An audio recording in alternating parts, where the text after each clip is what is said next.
मैंने सब कुछ बहुत ही परफेक्टली प्लान किया है। देख लेना, कल सुबह हमारा नया ऑफिस बहुत ही ग्रैंड तरीके से स्टार्ट होगा। और मैम इतना जल्दी ये सब कुछ कैसे होगा? अरे संभाल के, इसमें बहुत ही कीमती सामान है। अगर कुछ भी टूटा तो तुम्हारे पेमेंट में से पैसे काट लूंगी। मैम आप बिल्कुल टेंशन मत लीजिए, सब कुछ संभाल लो।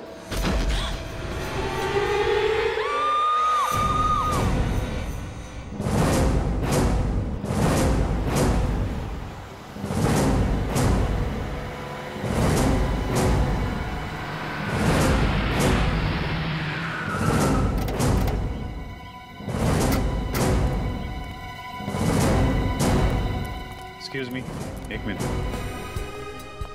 क्या देखा आप लोगों ने यहाँ पे? सर मैं यहाँ खड़े होकर अपने असिस्टेंट से बात कर रही थी और अचानक से ये लाश ऊपर से मुंह के बल यहाँ गिरी।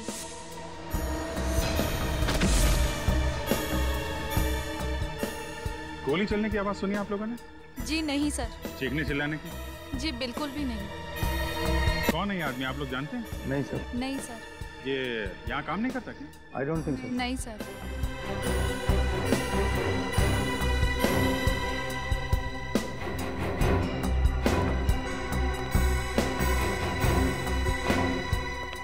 तुम सिक्योरिटी इंचार्ज हो नया के? हाँ साहब, मैं ड्यूटी करता हूँ यहाँ। कौन है यार, कब आया यहाँ? पता नहीं साहब, वो पता नहीं क्या कर रहे थे यहाँ पे? इसकी एंट्री नहीं लिखी क्या?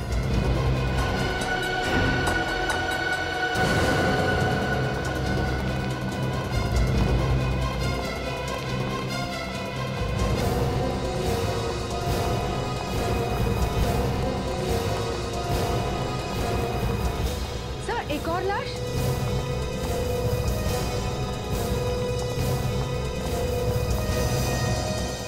ये सब क्या हो रहा है?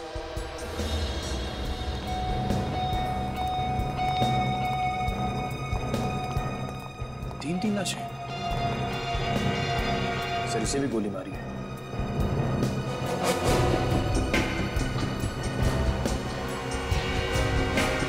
सर एग्जिट पोल नहीं, मतलब सर गोली अभी भी अंदर है। सर बाकी दो को गोली आर पार हो गई, इन्हें नहीं। एक बात नोट की तुम लोगों ने? तीनों के हाथ में रस्सी का निशान है, तीनों को गोली लगी है, लेकिन तीनों को गोली अलग अलग जगह पे लगी है।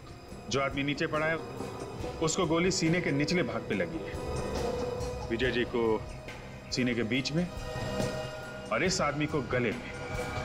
3 गोलियां 3 अलग अलग जगह पे। सर हो सकता है खूनी 3 अलग अलग लोग हों।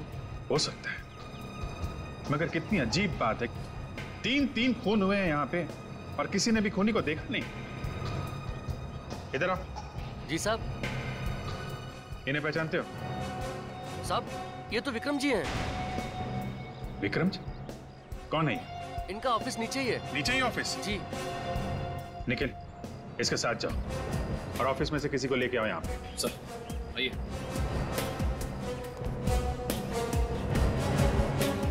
सर एक रिटायर्ड पुलिस ऑफिसर, दूसरा बिजनेसमैन और तीसरे की जेब से हमें ड्रग्स मिले। ये तीनों टेरेस पे क्या कर रहे थे? सर शायद ये विक्रम ड्रग्स लेता हो और दूसरे आदमी से खरीदता हो, जो शायद एक ड्रग डीलर हो। हम अगर एक retired police officer Vijay ji ये यहाँ पे क्या कर रहे थे?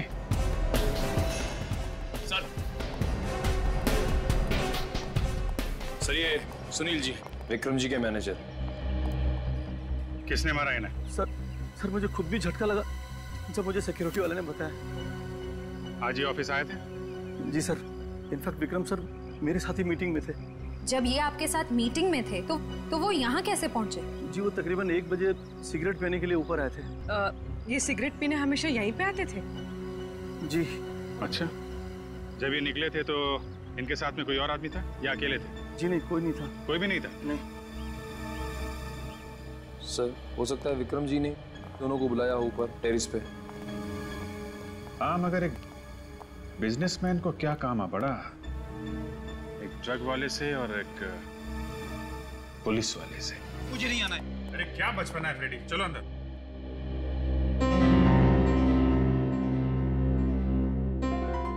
मैं नहीं आऊंगा, मुझे नहीं आना। नाराज होने से क्या फायदा है यार? बात कर लेते हैं डॉक्टर साहब से। क्या हुआ? आज फ्रेडी सर के मिजाज क्यों खराब है? अब क्या बताऊं तारिका जी, ये डॉक्टर साहब इनकी वजह से हो रहा है सब। क्या डॉक्टर साहब, क्या कह दिया आपने फ्रेडी को? अंदर आने के लिए तैयार नहीं है। कमाल करते हो यार, मैंने क्या कह दिया भाई?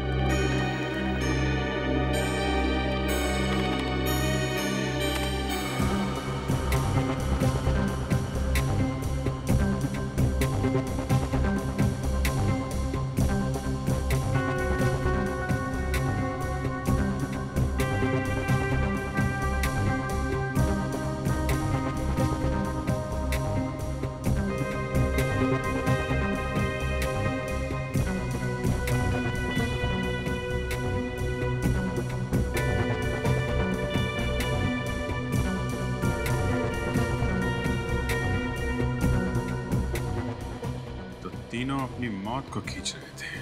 सर, मेरी समझ में ये नहीं आ रहा है कि उन तीनों मरने वालों का आपस में कनेक्शन क्या है। फ्रेडी एक एक्स पुलिस ऑफिसर विजय है, दूसरा बिजनेसमैन विक्रम, और तीसरा वो आदमी जिसके पास से हमें ड्रग्स मिले थे। तीनों के तीनों एक साथ उस बिल्डिंग के छत पर थे। क्यों? कोई ना कोई कनेक्शन तो जरूर होगा ना उस तीनों के बीच में, इसीलिए तो वहां उस छत पर थे एक साथ। सर, ड्रग्स का चक्कर हो सकता है, शायद वहां कोई ड्रग डील हो रही हो। अगर ऐसा है तो फिर वो एक्स पुलिस ऑफिसर वहां पे कर क्या रहा था? हो सकता है वो एक्स पुलिस ऑफिसर उस ड्रग का गैंग मेंबर, या फिर ये भी हो सकता है कि वो किसी का पीछा कर रहा हो। लेकिन हमें पता लगाना चाहिए उस तीसरे आदमी का। वो तीसरा आदमी जिसके पास से वो ड्रग्स मिले थे, वो कौन है? मगर सर, उन तीनों को इतनी प्लानिंग करके मारा किसने होगा? मारा जिसने भी हो, पर वो वहां शायद सिर्फ एक को मारने आया होगा और बाकी के दोनों बस गेहूं में घुन की तरह पिस गए। हाँ रजत, हो भी सकता है और नहीं भी, लेकिन एक बात पक्की है कि उन तीनों के हाथों पर रस्सी के निशान थे। रस्सी के तीनों के तीनों करने क्या गए थे रस्सी के साथ बिल्डिंग के छत पर? चक्कर क्या है रस्सी का? एक बात और, विक्रम के मैनेजर ने हमें बताया था कि उसने कभी भी विक्रम के मुंह से विजय का नाम नहीं सुना था। मतलब विक्रम विजय को जानता नहीं था, है ना? जी सर। हो सकता है विजय विक्रम को जानता हो, तो पता लगाओ। देखो देखो क्या संबंध था विजय और विक्रम के बीच में, क्या संबंध था?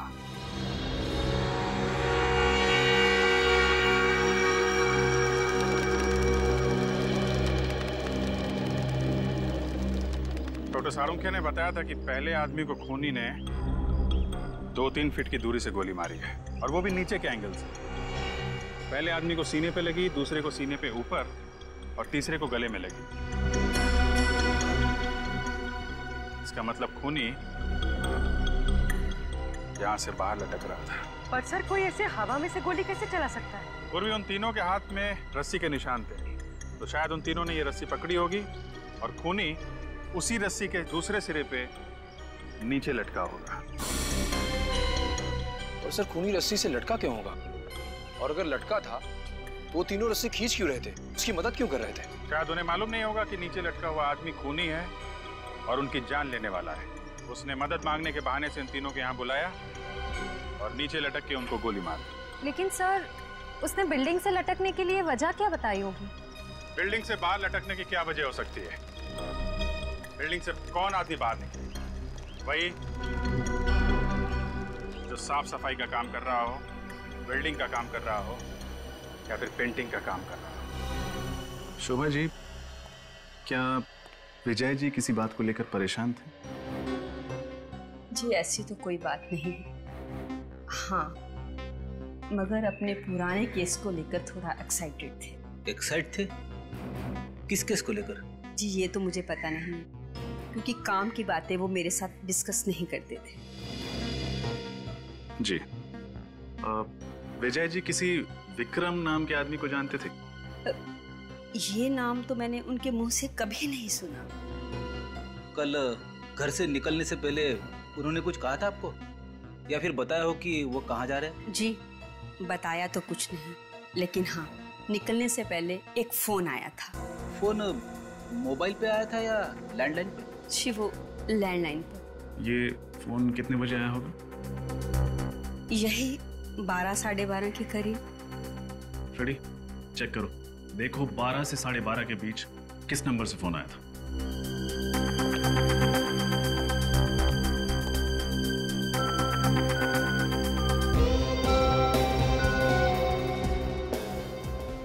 सर 12 और 12:30 के बीच सिर्फ एक ही फोन आया था। कोई लैंडलाइन नंबर है? फोन करो उस लैंडलाइन पे, देखो कहाँ का नंबर है। यस।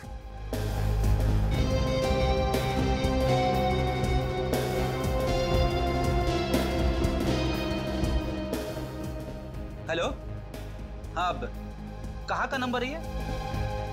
क्या? Okay thanks. क्या हुआ सर? जिस नंबर से विजय जी को फोन किया गया था वो विक्रम के ऑफिस का है। क्या? विक्रम के ऑफिस का?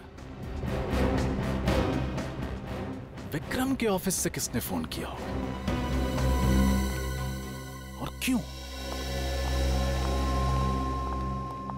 सुनो। सलाम साहब। सलाम।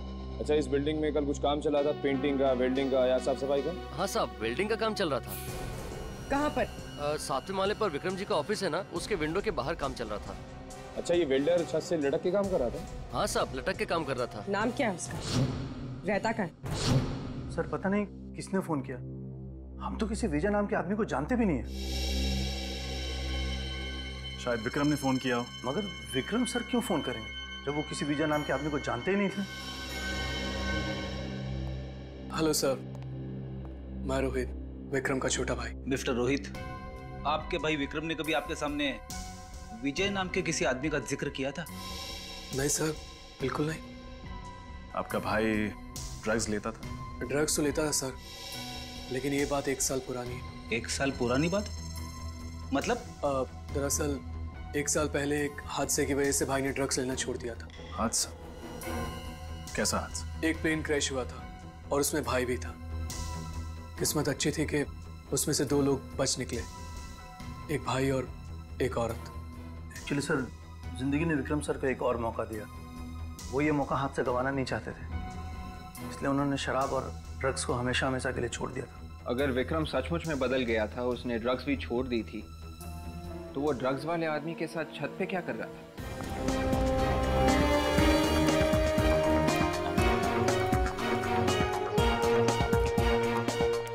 सर,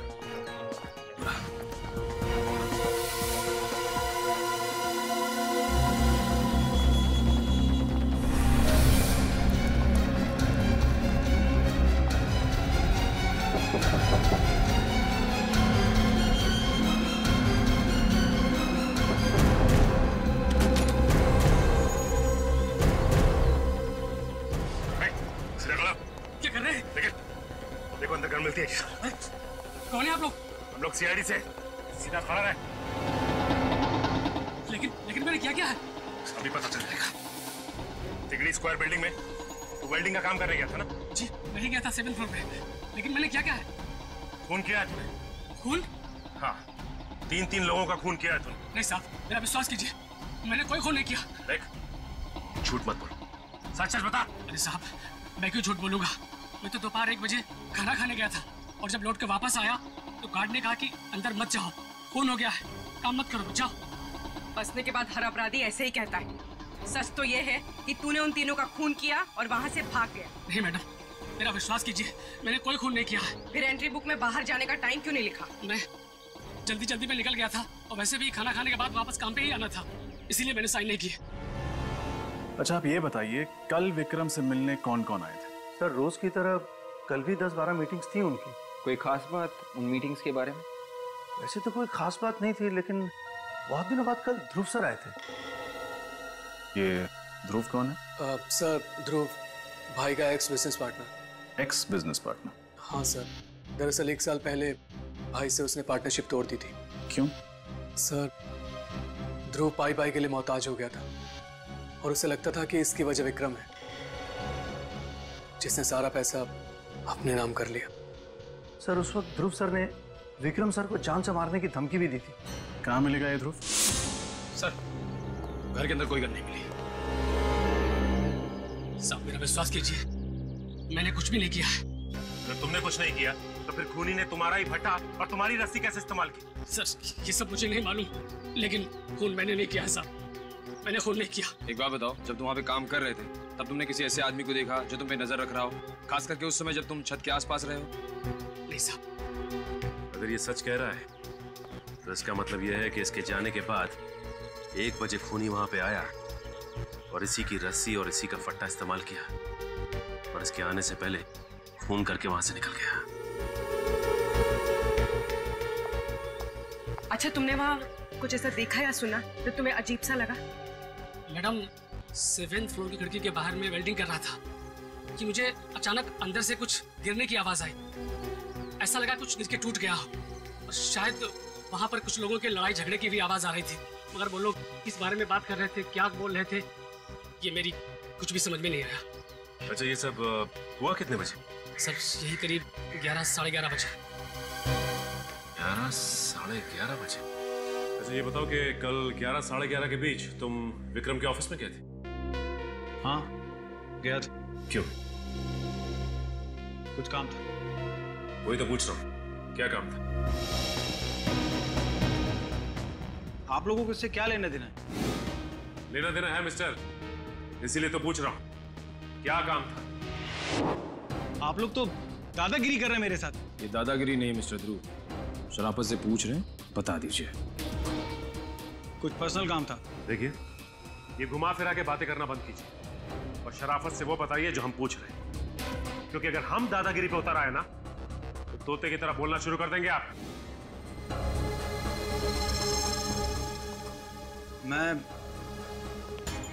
मैं विक्रम से कुछ काम की बातें करने गया था। बात करने गए थे या जान से मारने की धमकी देने गए थे? धमकी? मैं भला उसको धमकी क्यों दूंगा? तो फिर तुम दोनों के बीच में झगड़ा किस बात पे हुआ? सर वो झगड़ा नहीं था, एक मामूली सा आर्ग्यूमेंट था। अच्छा, मामूली सा आर्ग्यूमेंट था? हा? ये तो काफी महान इंसान मालूम होता है। आपके लिए चीखना, चिल्लाना, चीजों को तोड़ देना, ये सब एक छोटी सी आर्ग्यूमेंट। मैं सच कह रहा हूँ, मेरा यकीन कीजिए, हमारी बहस जरूर हुई थी, लेकिन उसके बाद सुलह भी हो गई थी। सुलह नहीं हुई थी, बल्कि उस मामूली कहा-सुनी के बाद तुमने उसका खून कर दिया। देखिए मैडम, मैं मानता हूँ कि मेरा विक्रम के साथ आर्गुमेंट हुआ था और मैंने गुस्से में वाद भी तोड़ा था, लेकिन इसका मतलब ये तो नहीं कि मैं उसका खून कर दूंगा। फिर किसने किया खून? मुझे नहीं मालूम सर, विक्रम मेरा दोस्त था, मैं भला उसका खून क्यों करूंगा? दोस्त? मगर विक्रम के साथ तुम्हारी पार्टनरशिप टूटे हुए 1-1.5 साल हो गए ना, और तुमने कसम भी खाई थी कि तुम उसे बर्बाद कर दोगे। वाह, क्या दोस्ती है। लेकिन वो तो काफी पुरानी बात है और कभी गुस्से में कह दिया होगा। तो फिर तुम्हारी विक्रम के साथ कहासुनी किस बात पे हो गई थी? सर मैं विक्रम के ऑफिस अपना कंपनसेशन लेने गया था, जो कि मुझे हर कीमत पर चाहिए था, मगर क्या? मगर सर विक्रम ने कंपनसेशन देने के लिए साफ इनकार कर दिया। उल्टा वो तो मुझे अपने ऑफिस से बाहर निकालने की बात करने लगा। फिर क्या हुआ? फिर सर मैंने विक्रम को उसके किए हुए सारे फ्रॉड याद दिलाए। वो तुरंत मेरे सारे नुकसान की भरपाई करने को तैयार हो गया। भरपाई करने को तैयार हो गया? हाँ सर, उसने चेक भी काट के दिया मुझे। चेक दिखा? हाँ सर। सर इससे पहले मैंने कई बार विक्रम को उसके फ्रॉड की याद दिलाई, लेकिन हमेशा वो पैसे देने में आनाकानी करता रहा। फिर इस बार कैसे उसने चेक काट कर दे दिया? सर मैं खुद भी बड़ा हैरान हूँ कि ये सब कैसे हो गया। कहीं विक्रम बदल तो नहीं गया? ये देखिए सर, विक्रम का साइन भी है। ये भी तो हो सकता है कि ये चेक तुमने विक्रम से जबरदस्ती लिया। सर अगर जबरदस्ती करनी होती तो काफी पहले कर चुका होता। अच्छा, कल दोपहर 1 से 2 बजे के बीच में तुम कहाँ थे? मैं एक बिजनेस मीटिंग में था। आप चाहें तो पूछ सकते हैं। वो तो हम पूछ ही लेंगे, लेकिन आप ये बताइए कि आपने विक्रम के आसपास ऐसा कुछ देखा या सुना जो अजीब सा लगा? हाँ सर, मैं जब विक्रम के ऑफिस से बाहर निकल रहा था तो मैंने विक्रम को किसी से फोन पे बात करते हुए सुना था। क्या बात कर रहा था? सर वो बड़ी टपोरी लैंग्वेज में बात कर रहा था। लेकिन वो बात किससे कर रहे थे? किससे? भीकू नाम के किसी आदमी से बात कर रहा था।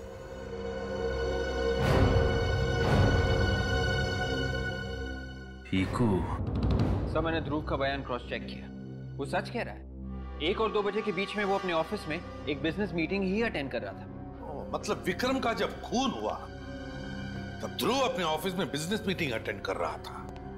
तो फिर विक्रम का खून किया किसने? जबकि ध्रुव के अलावा विक्रम का कोई दुश्मन था ही नहीं।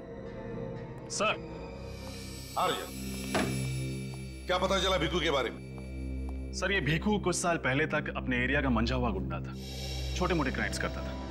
लेकिन पिछले कुछ साल से वो ड्रग्स सप्लाई करने लगा था और सिर्फ अमीर लोगों को अपने ड्रग्स बेचता था।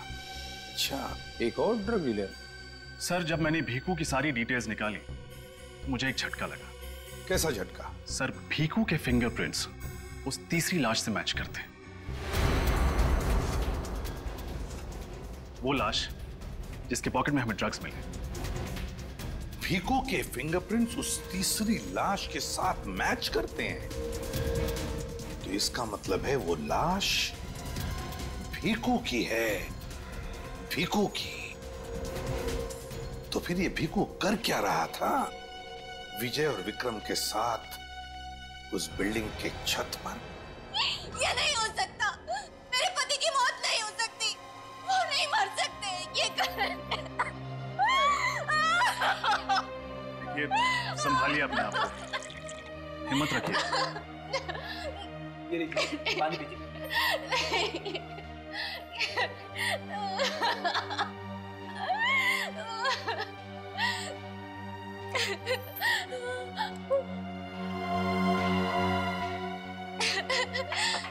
किसने मारा मेरे पति को? कौन है? कोनी, मैं उसे नहीं छोड़ूंगी। देखिए, हम भी ढूंढने की कोशिश कर रहे हैं कि खूनी कौन है। आपने कभी विक्रम का नाम सुना? जी नहीं, मैं विक्रम को नहीं जानती। देखिए प्लीज ध्यान से सोचिए, आपके पति भीखू ने कभी भी विक्रम के बारे में जिक्र किया था? जी नहीं। आप कम से कम ये तो जानती होंगी कि भीखू ड्रग्स का धंधा करता था। जी ड्रग्स का धंधा करते थे। पिछले 7-8 महीने से वो एकदम सुधर गए थे। सुधर गए? अब ये अचानक कैसे सुधर गया भीखू? जी वो ड्रग्स डीलर की जिंदगी से बहुत तंग आ गए थे। तंग आ गया था या कोई और बात थी? जी वो तो मैं नहीं जानती कि कोई और बात थी या नहीं, मगर उन्होंने मुझसे कहा था कि अब हमें ये सब करने की कोई जरूरत नहीं है। इसलिए क्यों? ऐसा क्या मिल गया था भीखू को जो वो गलत धंधे छोड़ने को तैयार था? उन्हें हर हफ्ते एक अच्छी खासी रकम मिल जाती थी जिसमें हम लोग आराम की जिंदगी जी लेते थे। अच्छी खासी रकम, वो भी हर हफ्ते? कहाँ से आते थे ये पैसे? जी वो मुझे नहीं मालूम, पर वो हर हफ्ते एक पैसों का पैकेट लेकर आते थे। पैसों का पैकेट? ये पैकेट होंगे आपके पास?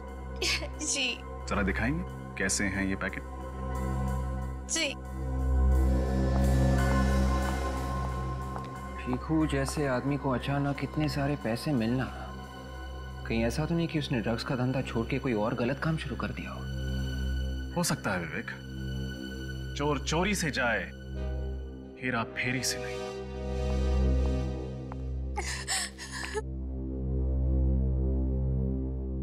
अरे ये तो विक्रम की कंपनी का इन्वेलप है। मतलब भीखू को पैसे विक्रम देता था, मगर क्यों? ये इन्वेलप कब लाया था वो? जी परसों लाए थे। परसों? एक काम करते हैं, इन नोटों की गड्डियों पर उंगलियों के निशान होंगे, उससे पता चल जाएगा कि ये पैसे विक्रम ने दिए थे या किसी और ने।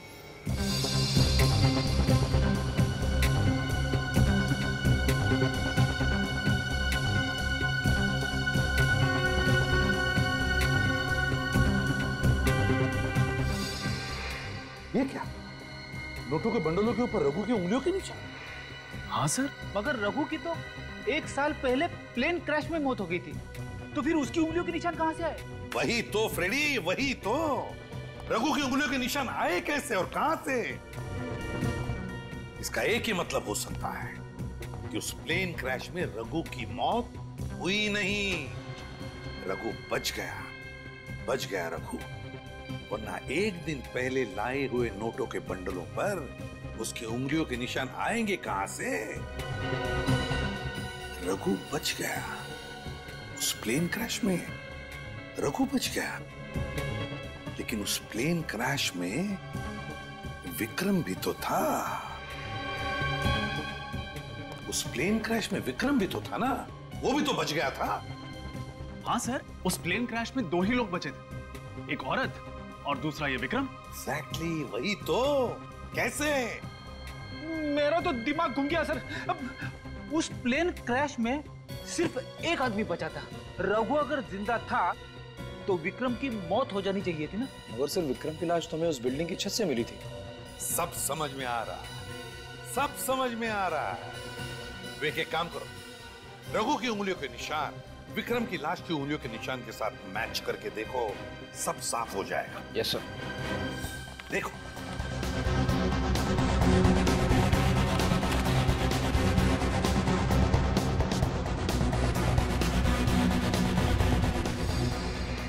Sir, perfect match. रघु की उंगलियों के निशान विक्रम की लाश की उंगलियों के निशान के साथ मैच करते हैं सर। एग्जैक्टली। जिसे हम विक्रम की लाश समझ रहे थे, वो विक्रम की लाश नहीं बल्कि रघु की लाश थी। रघु की लाश। मगर सर ऐसा कैसे हो सकता है? रघु ने अपना चेहरा ऐसे कैसे बदल दिया? विक्रम कैसे बन गया? ऐसा ही हुआ है विवेक, ऐसा ही हुआ। बस उस हॉस्पिटल में जाकर पूछताछ करो जहां पर इस प्लेन क्रैश के पैसेंजर्स को एडमिट किया गया था। वहीं पर विक्रम और रघु के चेहरे का पर्दा हट जाएगा और वहीं पर दूध का दूध हो जाएगा और पानी का पानी। डॉक्टर साहब, पिछले साल जो प्लेन क्रैश हुआ था उसके घायल पैसेंजर्स और डेड बॉडीज की देखरेख आप ही कर रहे थे? जी हाँ सर, मैंने और मेरी टीम ने की। जो लोग घायल हुए थे और जिनकी मौत हुई थी, उनके बारे में कुछ जानकारी चाहिए थी हमें। वो प्लेन बहुत बुरी तरीके से क्रैश हुआ था। हमने बहुत कोशिश की सर, लेकिन सिर्फ 2 लोगों को बचा पाए। और उनमें से एक का नाम था विक्रम।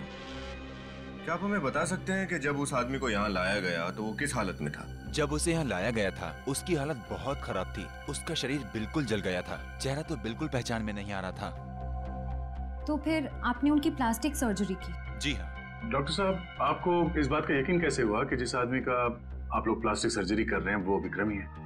हो सकता है वो कोई और था जिसे आप लोग विक्रम समझे। उस क्रैश के वक्त यहाँ पर 100 से ज्यादा लोगों को लाया गया था और सबकी हालत बहुत खराब थी और हमारे पास टाइम कम था, इसलिए हमने पेशेंट की पहचान उनके सीट नंबर से की। उसी से पता चला कि वो विक्रम है और उसकी तस्वीर की मदद से उसका चेहरा ठीक किया। जानकारी के लिए बहुत बहुत शुक्रिया। Thank you doctor. He welcome. Sir एक बात समझ नहीं आई, रघु को विक्रम का चेहरा तो मिल गया लेकिन उसके घर वालों ने उसके हाव भाव उसकी आदतों से कभी पहचाना नहीं कि विक्रम नहीं कोई और। हो सकता है रघु विक्रम को अच्छी तरह से जानता हो, इसलिए बड़ी आसानी से उसका हमशक्ल बन के उसकी जिंदगी जीने लगा। हमें यह पता करना चाहिए कि रघु और विक्रम इन दोनों का आपस में क्या कनेक्शन था।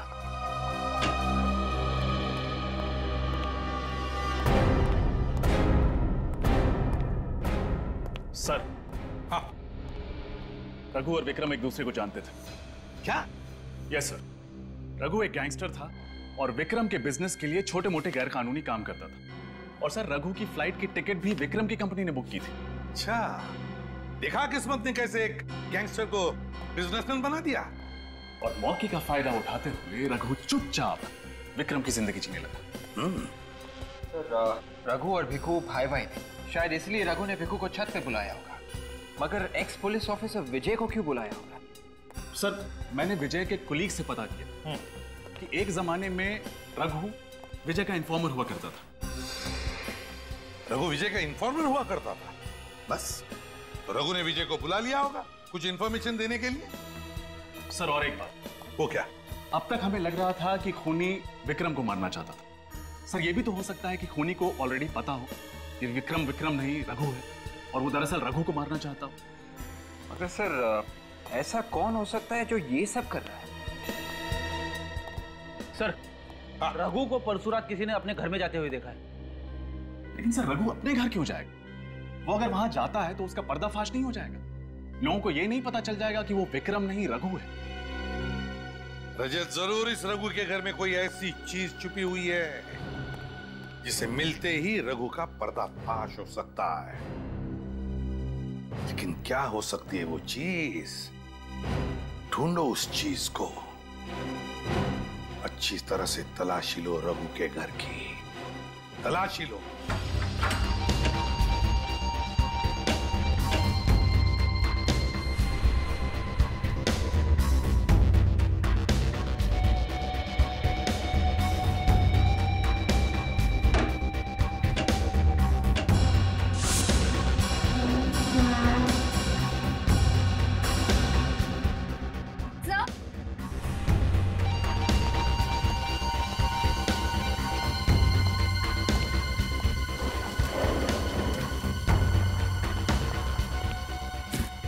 सर इतने बड़े पैकेज में क्या हो सकता है? खोल के देखते हैं।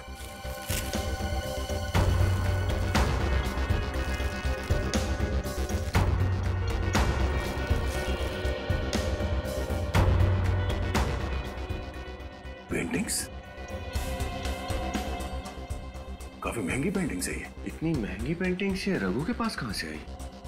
रघु तो अभी विक्रम बन के घूम रहा है ना, और सर अब उसके पास इतने पैसे हैं कि वो ये पेंटिंग्स आसानी से खरीद सकता है। हम अगर रघु ने ये पेंटिंग यहाँ पे छुपाया क्यों? अगर ऐसा होता तो अपने घर पे सजा के रखता। उनसे फिर पता कैसे चलेगा कि ये पेंटिंग्स इस रघु तक कैसे पहुंची? एक आदमी है जिसे मैं जानता हूँ, वो बता सकता है इन पेंटिंग्स के बारे में।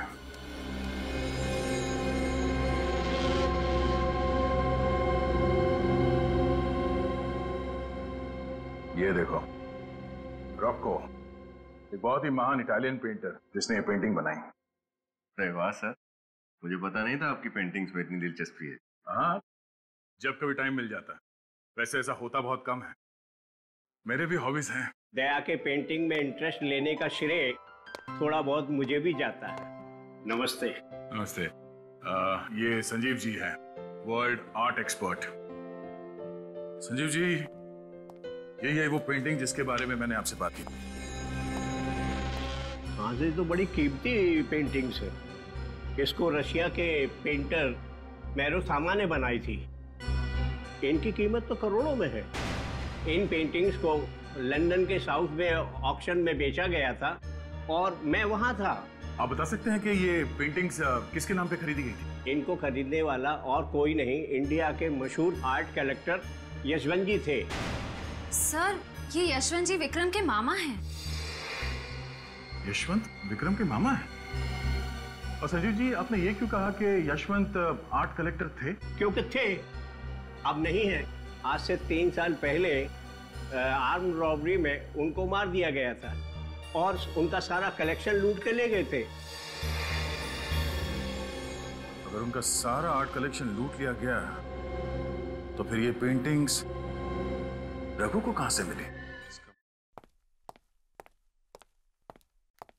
सर, विक्रम के चाचा यशवंत के घर से जो पेंटिंग चोरी हुई थी, उनका मर्डर हुआ था, उस केस की फाइल।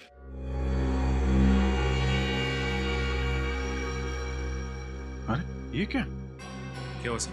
इस केस के इंचार्ज विजय जी थे? सर, विजय जी की बीवी शायद इसी केस के बारे में बात कर रही थी, जिसको लेकर विजय जी एक्साइटेड थे। इसमें लिखा है घर के अंदर कोई फोर्स्ड एंट्री नहीं थी। इसका मतलब ये काम किसी अंदर वाले आदमी का है, जिसे घर के बारे में पूरी जानकारी थी।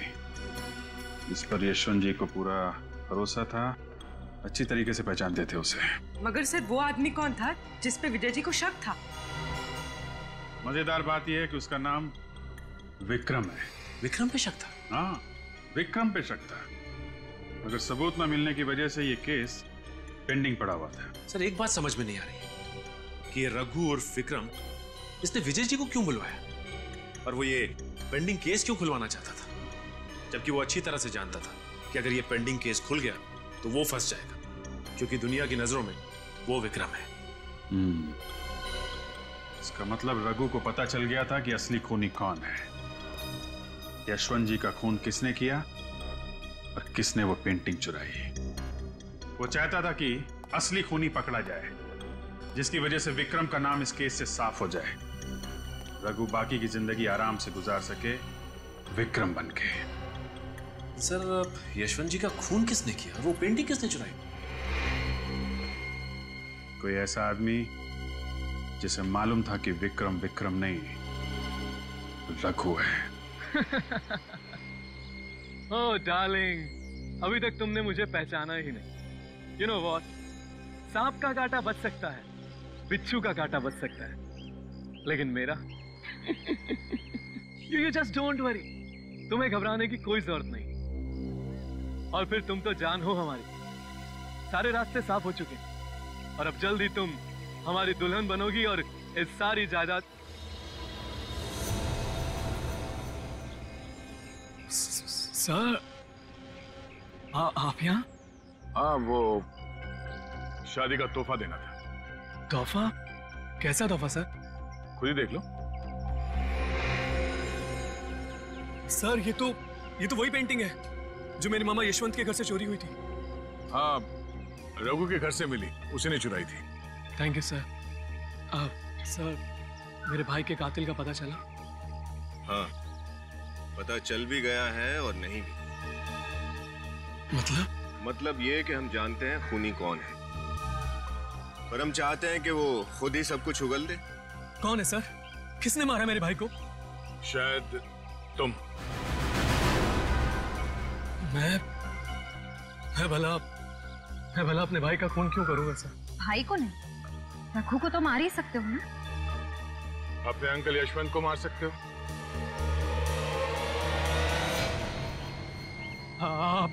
अब जब तुम्हें पता चली गया है तो कोई बात नहीं। पागलपन छोड़ो, गन नीचे करो। मैं खुद को गोली मार लूंगा। ठीक है, तुझे मरने का इतना ही शौक है तो मार ले अपने आप को गोली। हाँ, वैसे भी तुझे फांसी तो चढ़ना ही है, 4 खून किया तुमने। मार गोली।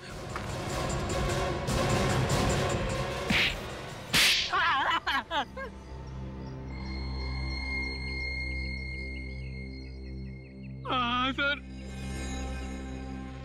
मैं नहीं मारा है अपने मामा यशवंत को और उन तीनों को भी। क्यों मारा अपने अंकल यशवंत को? मैं अपने मामा को नहीं मारना चाहता था सर, लेकिन उन्होंने मुझे वो पेंटिंग्स चुराते हुए देख लिया। तो कहीं वो पुलिस को ना बता दे, इसलिए तुमने उन्हें अपने रास्ते से ही हटा दिया। और फंस गया विक्रम, तो फिर रघु उर्फ विक्रम, उसे क्यों मारा तुमने? सर मुझे पता चल गया था कि प्लेन क्रैश में मेरे भाई की मौत हो गई है और उसकी जगह वो रघु बहरूपिया बन के आ गया, इसलिए मैंने उसको भी मार डाला सर। और उस रघु उर्फ विक्रम को ये पता चल गया था कि वो पेंटिंग्स तुमने चुराई थी। हाँ, और उस दिन उसने वही बताने के लिए इंस्पेक्टर विजय को छत पर भी बुलाया था। और इससे पहले कि इंस्पेक्टर विजय को सच्चाई का पता चल जाता, तुमने उन तीनों का खून कर दिया। हाँ सर। बहुत खूब, बहुत फुल प्रूफ प्लानिंग बनाई थी तुमने। तुम्हारे सारे पत्ते एक झटके में बिखर गए। तुमने वो कहावत तो सुनी होगी, जो बोओगे वही पाओगे। जिस रस्सी के सहारे तुमने उन तीनों का खून कर दिया, वही रस्सी तुम्हारे फांसी का फंदा बनेगी।